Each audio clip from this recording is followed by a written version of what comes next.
नमस्कार. माझं नाव श्वेता. मी 2 गोंडस मुलांची आई आणि एक लाडावलेली बायको. तर हो, जे थंबनेल तुम्ही स्टार्टिंगला पाहिलं ना, आज त्यावरच थोडीशी चर्चा होणार आहे.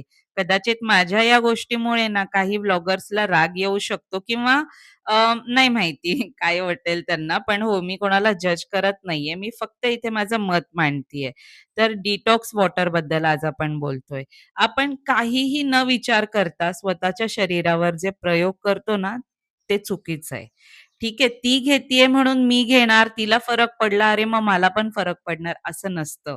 ठीक आहे, प्रत्येक जन्माला येणाऱ्या मानवाचं शरीर हे पूर्णपणे वेगळं असतं.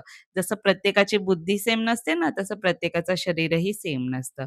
तर ह्या गोष्टींचा विचार ना महिला आजकाल करतच नाहीये. स्त्रियांना असं वाटतंय ना, की चल तिला फरक पडला ना, मी पण बघते करून. अरे पण त्यांनी तुझ्या शरीरामध्ये ॲलर्जी तुला होऊ शकते, कुठल्यातरी एखाद्या प्रकारे ती बाहेर येऊ शकते. हार्टबर्न होतं त्या मुलींना ज्यांना ऑलरेडी ॲसिडिटी असते आफ्टर डिलिव्हरी आणि आजकाल खूप यंग एजमध्ये ना डायबिटीजचं प्रमाण वाढलंय, तर लो ब्लड शुगरचा त्रासही होतो हां.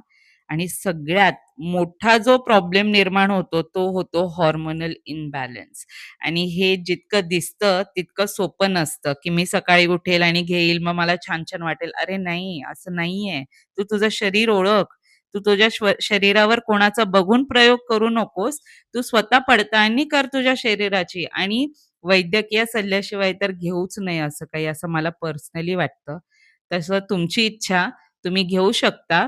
पण हो, बाकीच्या परिणामांना पण आपण फेस करू शकतो भविष्यात याची काळजी घ्या आणि आपण आता उद्या भेटूयात काहीतरी नवीन शिकायला. बाय.